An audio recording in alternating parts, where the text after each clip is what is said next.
Nestled in a little valley on Washington's Olympic Peninsula is a small town called Sequim.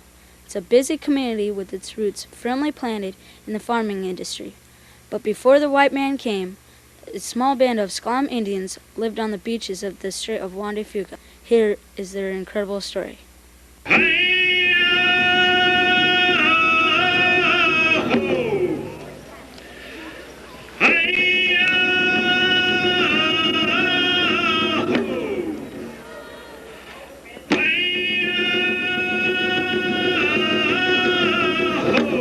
The S'Klallam Indians lived near these waters in teepees and longhouses.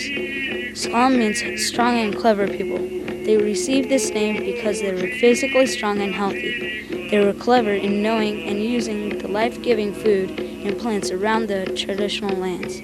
They caught fish, hunted deer, elk, and seals. They used every part of the animals they hunted and the fish they caught. They made tools and weapons from the bones and clothing and shelter from the skins. They gathered all kinds of vegetation to use as food, stripping the mighty cedars of their bark to weave clothing and baskets. They communicated and associated with other S'Klallam Indians and other nearby tribes in Washington and also across the waters to Canada.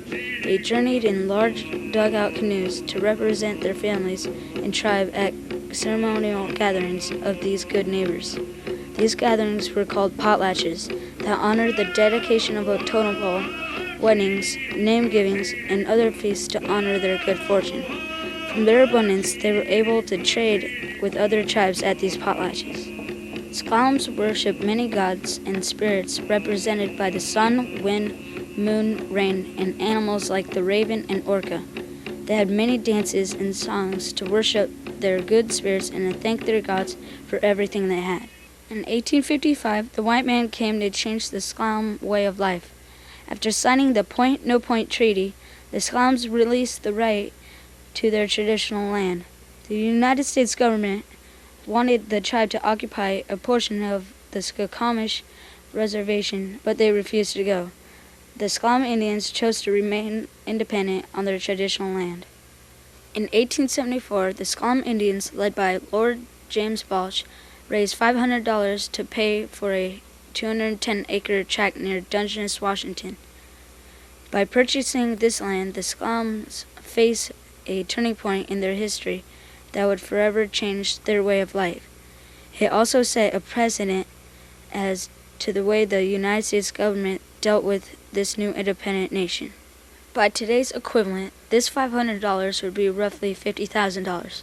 Because each family contributed different amounts of money and also wanted their land to include beachfront, the property was divided into long, narrow strips according to how much money each family paid.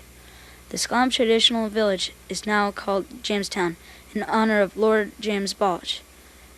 Jamestown is located 6 miles northeast of Sequim along the Strait of Juan de Fuca. The S'Klallam Indians are not an incorporated village and they do not have a commercial center.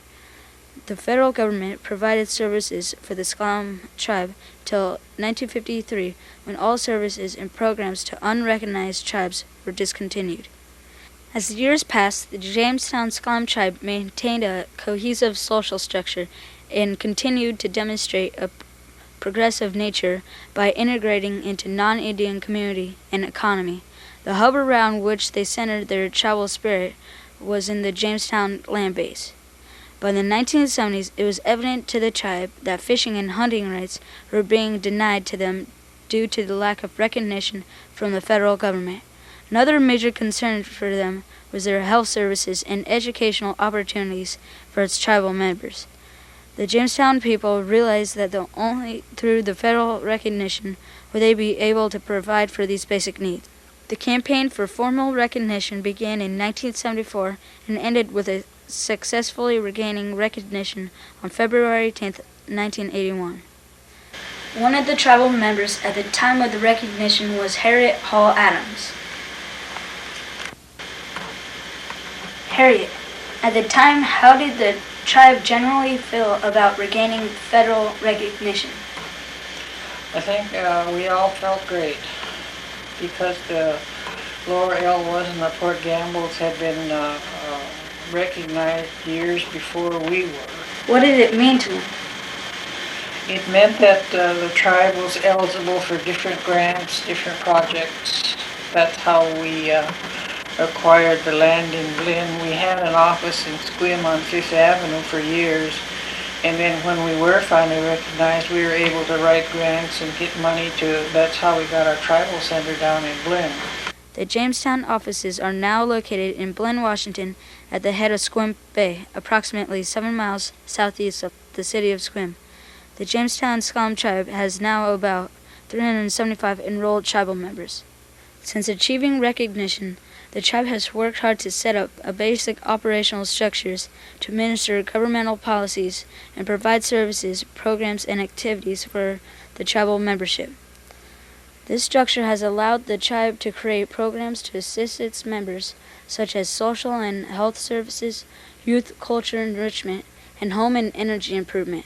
With the health and welfare of the tribe stabilized, tribal government was then able to focus on building a strong economic base for future needs. The Jamestown tribe was one of the original participants in the Bureau of Indian Affairs Self-Government's pilot project. Through self-government, the Jamestown people were well on their way towards reshaping the future with minimal regulation from the federal government. The tribe has steadily expanded its economic base by establishing a variety of business ventures. Today, these businesses, including a shellfish processing plant, an excavating company, 3 art galleries, a tribal fireworks stand, 2 apartment buildings, a business park building, and a gaming facility called the Seven Cedars Casino. An important tribal member who has spent much of her life preserving the S'Klallam heritage is Elaine Grinnell. What is the importance of preserving the S'Klallam culture and tradition for tribal members today? You know, I think that the most important reason to preserve our identity is just that.